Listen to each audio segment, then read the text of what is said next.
Hey, this is Brent Jensen. You're listening to No Sleep Till Sudbury, the show where we talk about the music that makes your skin vibrate. The show is brought to you by Pariah Pickups down in Detroit Rock City. What you want, what you need, and what you love. Check them out at pariahpickups.com. And if you want to support the No Sleep Till Sudbury podcast on Patreon, just go to patreon.com/Brent Jensen Music for details. Let's talk a little bit today about one of the most significant cultural figures of the 20th century, the king of rock and roll himself, Elvis Presley. Presley has sold more than 500 million records worldwide, and he's recognized as the best-selling solo musical artist of all time. He crossed over musical genres and top charts in rock, country, pop, rhythm and blues, adult contemporary, even gospel. Presley was awarded the Grammy Lifetime Achievement Award at age 36 and still holds several records, including having the highest number of certified gold and platinum albums, the most albums charted on the Billboard Top 200, and also the most number one albums and number one singles by a solo artist on the UK charts. He was even awarded the Presidential Medal of Freedom posthumously just a few years ago in 2018. The legend of Elvis Presley is truly staggering, but his entire story is tragic, almost parable-like. It's sad how such a vital, explosive force devolved so drastically. I've thought a lot about this whole thing in the past, and now this new Elvis movie is out there floating that same familiar premise. Did Presley's demise come as a result of exploitation? Did his manager, Colonel Tom Parker, in essence kill Elvis Presley in this context?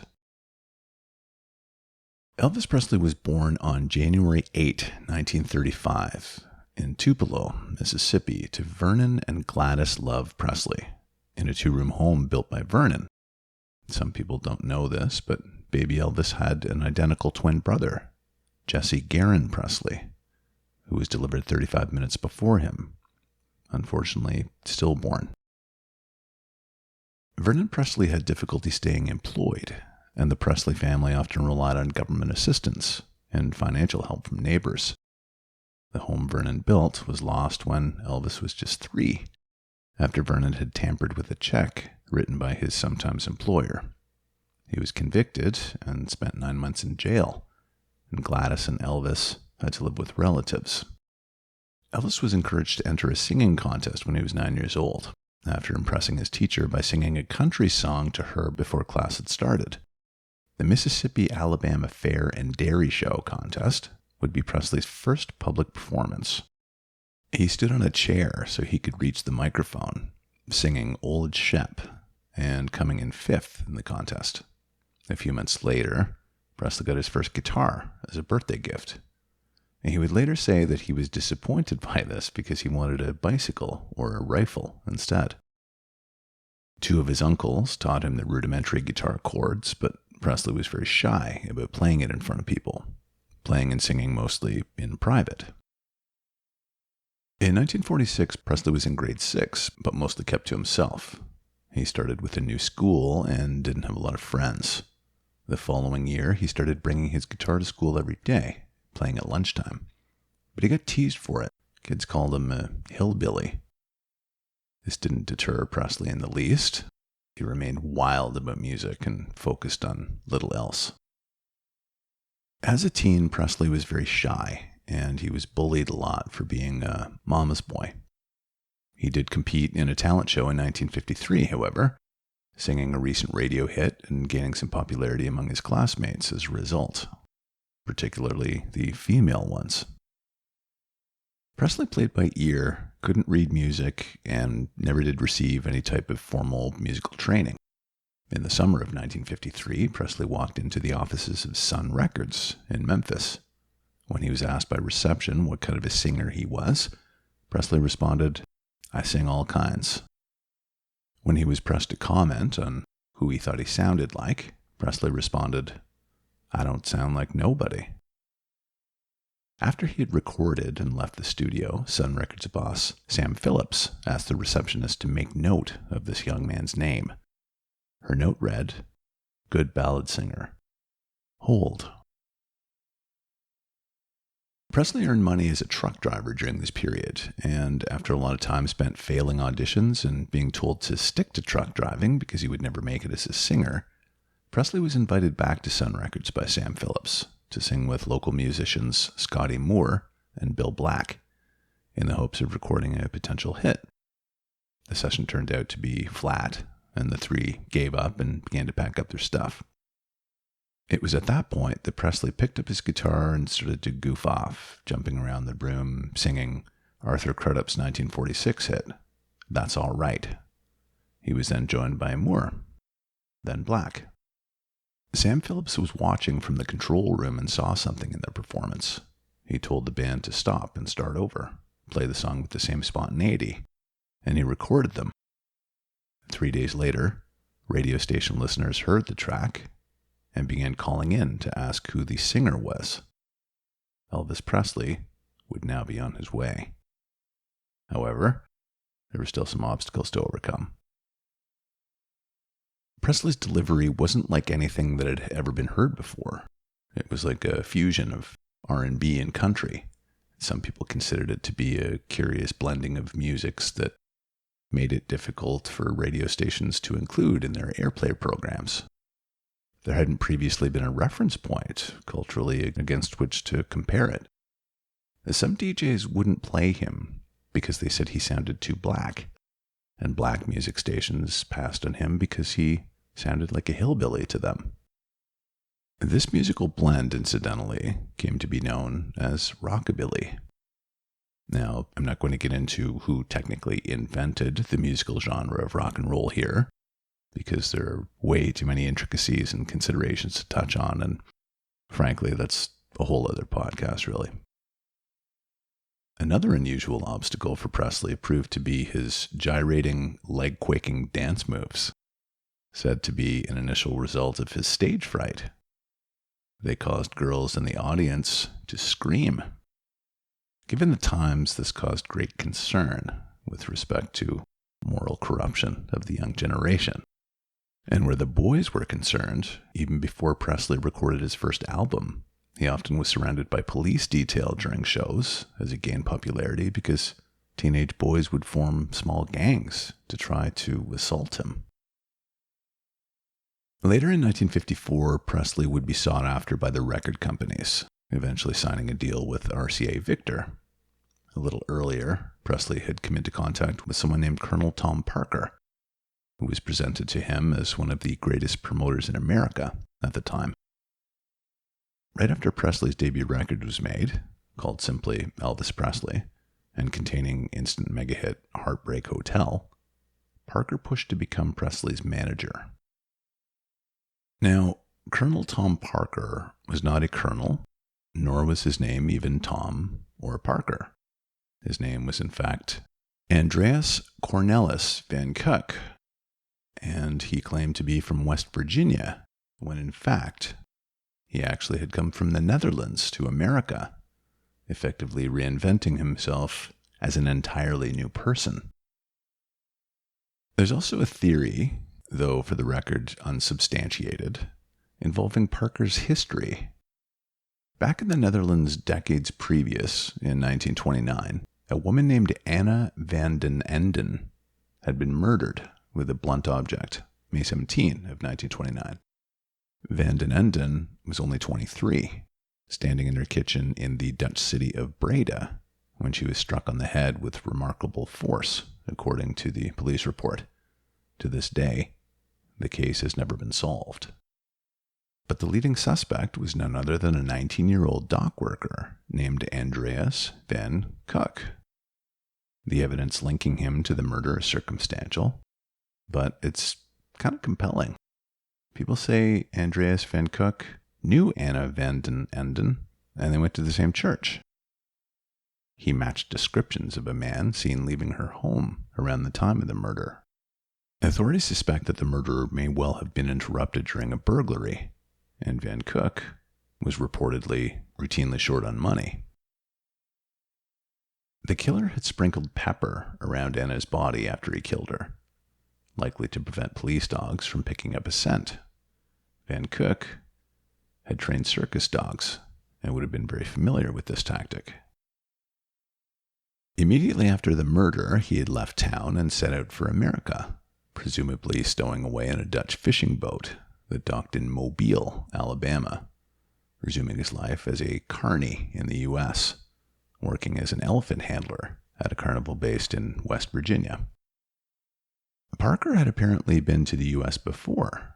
2 years earlier, he had stowed away on a ship and worked illegally for 18 months in carnivals and traveling shows across America until he was deported.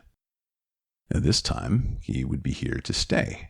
He changed his name to Thomas A. Parker and claimed his birthplace to be Huntington, West Virginia. When asked about his unusual accent, Van Cook explained that he had picked up his peculiar accent while growing up in the foothills of the Appalachian Mountains, and also while working with many different types of traveling carnivals that featured people from all walks of life. Why did he refer to himself as Colonel, you ask? Well, he was apparently made an honorary colonel in the Louisiana State Militia after helping singer Jimmy Davis become Louisiana's governor. Did he ever serve in the armed forces? Military records suggest that he did enlist, serving as a U.S. Army private in the early 1930s, but then deserted and was discharged for repeated erratic behavior. The records indicate that Parker was labeled a constitutional psychopath by the Army. After leaving the armed forces and trying his hand at a few menial jobs, he next became a concert promoter and talent manager. By this time, Parker was obesely overweight, having packed on the pounds as a means of dodging the World War II draft, in the event that his previous psychiatric diagnosis failed to prevent him from being drafted. Parker was obnoxious, manipulative, and intensely controlling. He drew heavily on his earlier experiences as a carnival huckster and his new role as a talent agent. Back in his days as a carny, he figured out ways to manipulate situations and people to make money constantly. Once, as a carny, he had orchestrated a scheme that left an audience no other choice but to leave a circus tent via an exit that led them into an area where they would be ankle-deep in animal manure. Luckily for them, he presented the opportunity to rent donkeys they could ride if they wanted to avoid slogging through a field of animal waste. Parker managed the career of singer Eddie Arnold shortly after he began his career as a talent manager, eventually getting him his own network television show. But when Arnold attempted to free himself from the manipulative clutches of his manager, he discovered that the fine print of their contract stipulated a buyout as the only option, and it cost Arnold $50,000. Parker would now focus his attentions on a poor white kid from Tupelo, Mississippi, eventually developing him into the most popular entertainer the world had ever seen. He continually promoted Elvis as a singer, then as a TV star, then a film star. And all the while, Parker kept half of Elvis's income and kept the star firmly under his thumb. Now, this is especially frustrating when you consider the fact that Presley would without a doubt have achieved fame, regardless of who his management was. Yeah, Parker was shrewd and he had good ideas, but he was also a shameless con artist who routinely treated people with disrespect, and he was proud of it, saying, quote, "You don't have to be nice to people on the way up if you're not coming back down." According to the new film entitled Elvis, Colonel Tom Parker was credited with more or less creating the concept of merchandising. In addition to the fans that swooned over Elvis, Parker assumed that there would also be people who disliked him. So, Parker created I Hate Elvis badges, right alongside the I Love Elvis badges that he manufactured, in a bid to make even more money. Parker fully understood the power he wielded as Presley's manager and squeezed outrageous sums of money out of people on Elvis's back. Promoters looking to have Elvis perform in their venues were informed that they had to put up $50,000 in cash up front. And in the event that there was a conflict and the show didn't work out, Parker still kept 10%. By 1967, his contracted deal with Presley was that he retained 50% of Elvis's earnings from music, films, and merchandise. But it was said that Parker also charged Presley for all of his personal expenses, regardless of size. The coffee, Danish, toothbrushes. Presley paid for all of it, likely without even knowing, simply because he hated the business side of entertainment and wanted nothing to do with it. He would often sign Parker's contracts without even reading them. Parker steered Presley towards doing movies because he knew that there was a lot more money to be made as a result.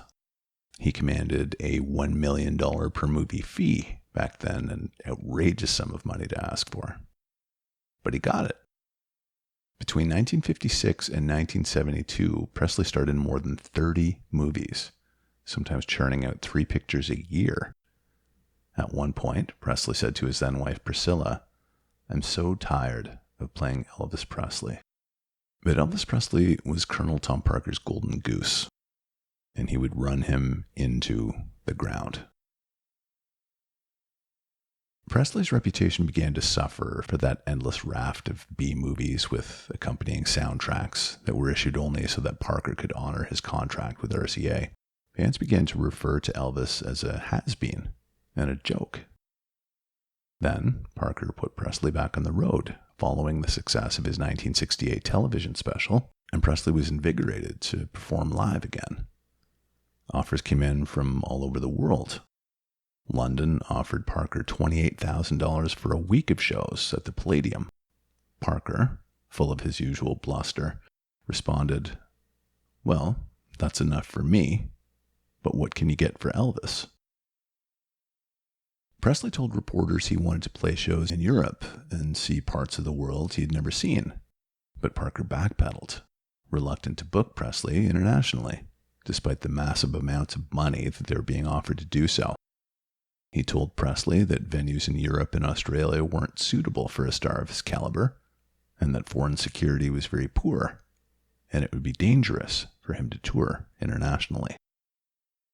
But the real reason for this, of course, was that Colonel Tom Parker, also known as Andreas Cornelis van Kook, did not have a passport and did not want one, because since he had initially entered the country illegally, if he left, he would likely not get back in.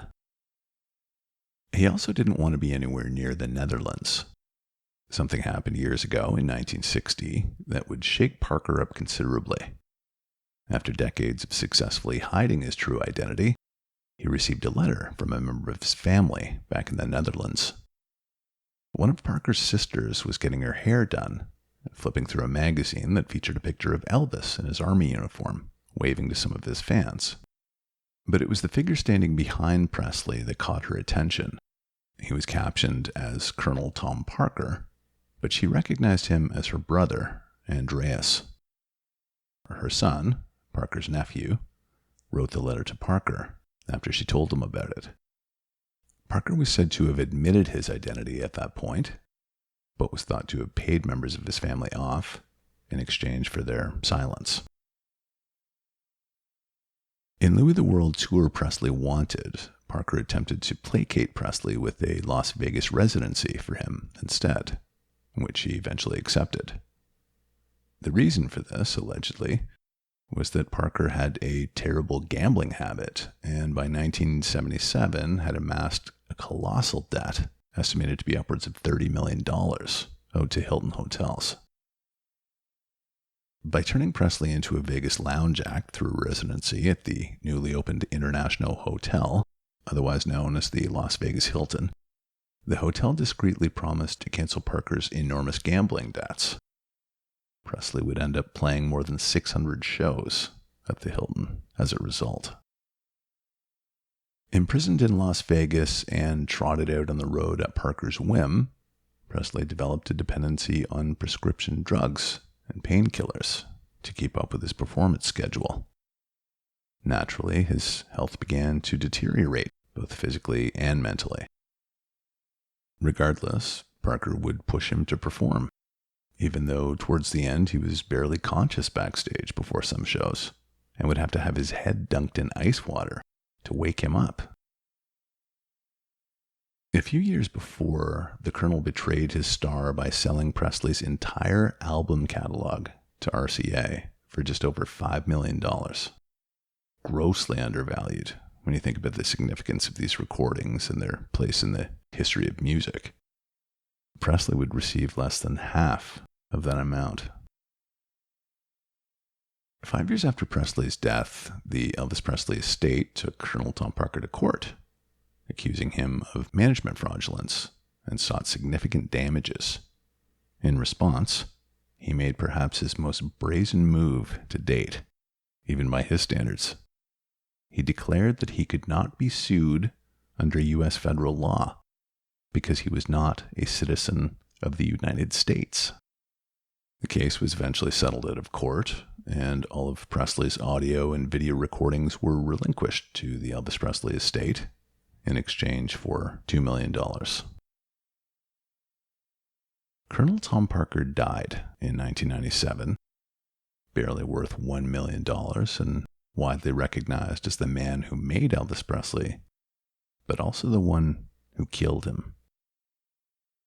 The real tragedy is that in looking back on how Presley's life and career would so unfortunately unfold, the best Elvis Presley impersonator may well have been Elvis Presley himself. This has been No Sleep Till Sudbury with Brent Jensen. Till next time, folks, take good care.